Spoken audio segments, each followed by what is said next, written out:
Bismillahirrahmanirrahim. Bab ke-46 dari kitab Asy-Syama'il Al-Muhammadiyah karya Imam At-Tirmidzi adalah tangisan Rasulullah SAW. Semoga dengan mengenal pribadi beliau yang agung, kita akan semakin dekat kepada beliau, tidak hanya di dunia ini, tapi juga di akhirat kelak. Allahumma sholli ala Sayyidina Muhammad. Hadis ke-323. Suwaid bin Nasr bercerita kepada kami, Abdullah bin Al-Mubarak memberitahukan kepada kami dari Hammad bin Salamah, dari Sabit, dari Mutarrif, yakni Ibnu Abdillah bin Asyikh, dari ayahnya. Ia berkata, aku pernah mengunjungi Rasulullah SAW. Ketika itu beliau sedang sholat, dan dari rongga dada beliau terdengar suara gemuruh, seperti suara ketel mendidih karena tangisan. Allahumma sholli ala Sayyidina Muhammad. Hadis ke-324. Mahmud bin Ghailan bercerita kepada kami, Muawiyah bin Hisam bercerita kepada kami, dari Sufyan bercerita kepada kami, dari Al-A'masi, dari Ibrahim, dari Abidah, dari Abdullah bin Mas'ud. Ia berkata, Rasulullah SAW bersabda kepadaku, bacalah Al-Quran untukku.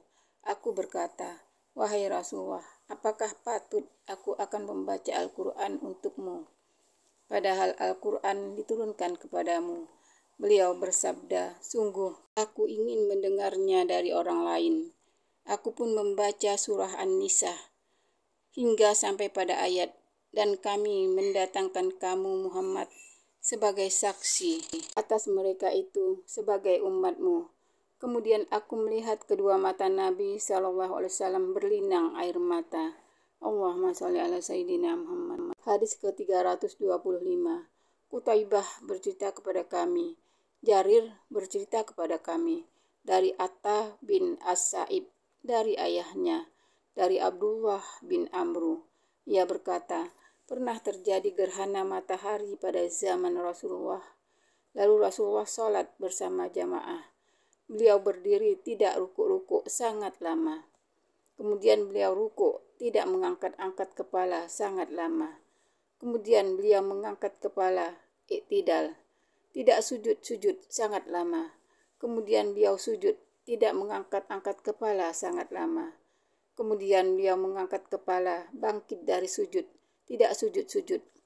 Kemudian beliau sujud, tidak mengangkat-angkat kepala sangat lama. Lalu beliau menangis seraya membaca, ya Rabbi, bukankah engkau telah menjanjikan kepadaku bahwa engkau tidak akan menyiksa mereka, sementara aku berada di tengah-tengah mereka?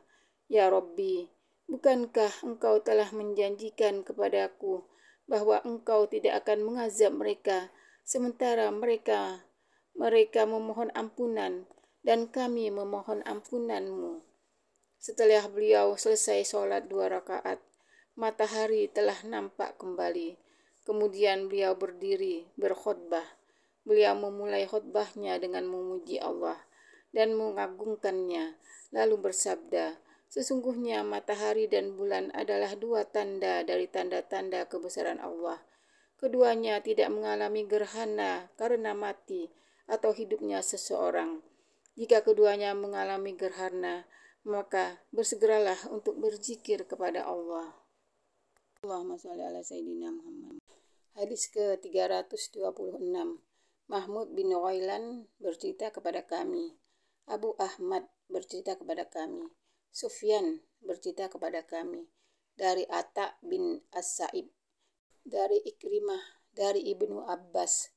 Ia berkata, Rasulullah SAW meraih anak perempuannya yang masih kecil, yang hampir meninggal dunia. Beliau memeluknya, lalu meletakkannya di hadapannya, dan anak itu meninggal di hadapan beliau.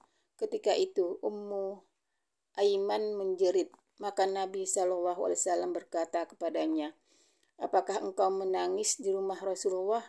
Ummu Aiman berkata, bukankah aku melihat Anda sendiri menangis? Rasulullah SAW bersabda, sesungguhnya aku tidak menangis, tetapi ia adalah rahmat. Sesungguhnya seorang mukmin berada dalam kebaikan dalam setiap keadaan.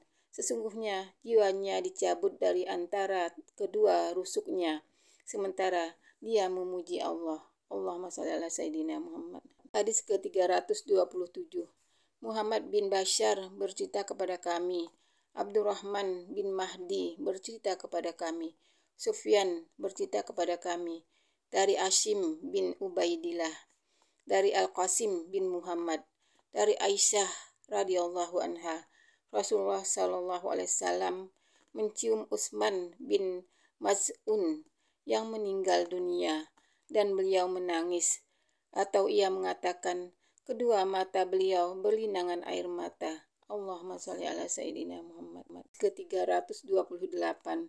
Ishaq bin Mansur bercerita kepada kami. Abu Amir memberitahukan kepada kami. Fulaih, yakni Ibnu Sulaiman, bercerita kepada kami. Dari Hilal bin Ali. Dari Anas bin Malik, ia berkata, kami pernah menghadiri pemakaman putri Rasulullah SAW, dan beliau saat itu duduk di atas kubur. Lalu aku melihat kedua mata beliau berlinang. Setelah itu beliau bersabda, siapakah di antara kalian yang tadi malam tidak berhubungan dengan istrinya? Abu Talhah berkata, saya. Beliau bersabda, turunlah engkau ke liang kubur.